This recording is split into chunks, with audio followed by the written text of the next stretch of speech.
कुरान तिलावत खत्म होगी, कुरान खत्म जो कंप्लीट होगी उसी टाइम ये शिलान्यास भी रखा गया। पश्चिम बंगाल में चुनाव अगले साल होना है, लेकिन माहौल अभी से बनना शुरू हो गया है। टीएमसी से निकाले गए नेता विधायक हुमायूं कबीर ने आज बाबरी मस्जिद के विध्वंस वाली तारीख को ही मुर्शिदाबाद के बेलडांगा में बाबरी मस्जिद की नींव रख दी। 150 फुट लंबा और 80 फुट चौड़ा भव्य स्टेज, हजारों की भीड़, कुरान की तिलावत के बीच नई बाबरी मस्जिद का शिलान्यास हुआ।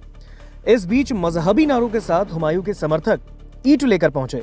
मंच से बाबरी मस्जिद जिंदाबाद के नारे लगे और इसके साथ पश्चिम बंगाल विधानसभा चुनाव से पहले राजनीतिक ध्रुवीकरण का स्टेज भी तैयार हो गया। 6 दिसंबर वही तारीख है जिस दिन आज से करीब 33 साल पहले यूपी के अयोध्या में बाबरी मस्जिद ढाई गई थी।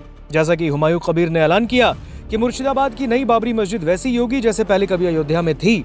आज उसी के मद्देनजर उन्होंने बेलडांगा में बाबरी मस्जिद की नींव रख दी और इसके साथ बंगाल चुनाव की सरगर्मी बढ़ा दी। नई बाबरी मस्जिद के शिलान्यास समारोह के मंच से हुमायूं कबीर ने कहा कि उन्होंने 2024 में ही बाबरी मस्जिद बनाने का ऐलान किया। उन्होंने अपने भाषण में मीर बांकी का जिक्र किया और इसके बाद राजनीतिक बयानबाजी शुरू हुई। टीएमसी ने इसे सांप्रदायिक माहौल बिगाड़ने का षड्यंत्र बताया है, तो बीजेपी नेता और उत्तर प्रदेश के डिप्टी सीएम केशव प्रसाद मौर्य ने कहा कि ये सब टीएमसी की नौटंकी है।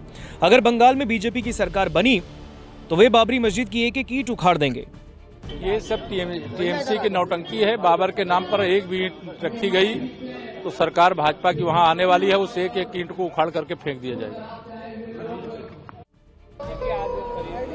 बीजेपी बंगाल के प्रभारी अमित मालवीय ने भी कहा कि इस मस्जिद के लिए उत्तर बंगाल की लाइफलाइन माने जाने वाली NH-12 के पास मस्जिद निर्माण खतरनाक है। टीएमसी रणनीति के तहत पुलिस सुरक्षा में से बनवा रही है। वहीं कांग्रेस नेता इमरान मसूद ने हुमायूं कबीर को बीजेपी का एजेंट बता दिया।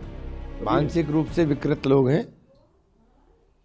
हिंदुस्तान के अंदर मुसलमान को सुकून से रहने दें।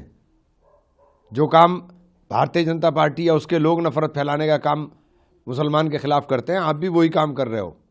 आप उससे अछूते नहीं रह सकते कि आपको कोई बुरा नहीं कहेगा। मस्जिद बनानी है, मस्जिद बनाइए, क्यों तमाशा कर रहे हो? अपनी राजनीति को चमकाने के लिए तुम मस्जिद का इस्तेमाल करोगे।